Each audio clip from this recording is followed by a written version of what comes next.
काबिलियत है कि वो इस स्टेज के ऊपर आके खड़ा हो जाए। बस आपको मेहनत करनी है और लगन से पढ़ाई करनी है। जैसे कि यहाँ के सभी टीचर्स वैसे पढ़ाने में तो बहुत ही अच्छे हैं, और आपको ये ध्यान रखना है कि जो टीचर आपके बोल रहे हैं आपको बस वैसे ही चलते रहना है। जैसे कि मैथ के टीचर हैं, उन्होंने जैसे मुझे गाइड किया मैंने बस वैसे ही किया। जैसे कि उन्होंने कहा कि आपको रेगुलर क्लासेज लेनी है, मैंने रेगुलर क्लासेज ली। उसके बाद उन्होंने ये भी गाइड किया कि आप मतलब कि अगर आपको कोई प्रॉब्लम आ रही है तो आप उनसे शेयर करो। हमने अगर कुछ प्रॉब्लम थी तो हमने उनसे शेयर किया कि जैसे कि कुछ भी अगर कोई क्वेश्चन नहीं आ रहा है तो हमने उनसे पूछा, तो सर ने हमें बहुत ही अच्छी तरह से सॉल्यूशन भी दिए। और जैसे कि लास्ट टाइम है, अब ये टाइम है जिसपे हमें अपनी मेहनत को पूरा दिखाना है कि हम जो कर रहे हैं वो सही डायरेक्शन में कर रहे हैं या नहीं कर रहे हैं।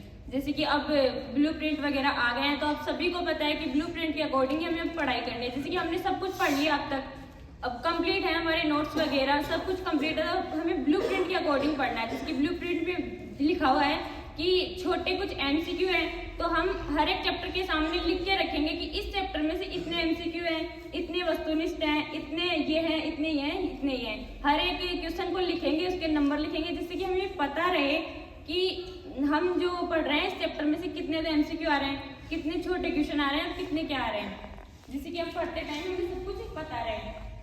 और अब डेस्क वर्क वगैरह भी आ गया, तो आपको डेस्क वर्क के अकॉर्डिंग भी पढ़ना है। सभी डेस्क वर्क खरीद लेंगे, उसके बाद जो डेस्क वर्क हैं उनको टाइमर लगा के फिर पढ़ना है। जैसे कि टाइमर लगा के 3 घंटे का हर एक चीज होता है कि जैसे 3 घंटे 15 मिनट का होता है, पर आपको 3 घंटे में से सोल्व करना है, तो 3 घंटे का टाइमर लगा के बैठना है। और उसके बीच में आपको कोई डिस्टर्ब नहीं करना चाहिए। जैसे कि आप संडे को कर सकते हैं, हर एक संडे को आप 2-2 पेपर लेके चल सकते हो।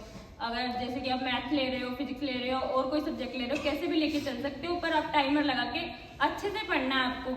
फिर टाइमर लगा के आपको चेक भी करना है उसके बाद में। और आपके पास आंसर की नहीं होनी चाहिए, क्योंकि अगर आंसर की होगी तो आपका मन करेगा कि आंसर देख लेता हूँ सही किया है नहीं किया है, या देख लेती हूँ, तो फिर ऐसे करना है। और फिर उसके बाद चेक करना है कि आपको कितना क्या किया है, कितने क्या नंबर आ रहे हैं। अगर अभी नंबर कम आ रहे हैं कोई बात नहीं, हो सकता है कि अभी फिलहाल कम नंबर आए, पर आप बोर्ड में अच्छा कर सकते हो।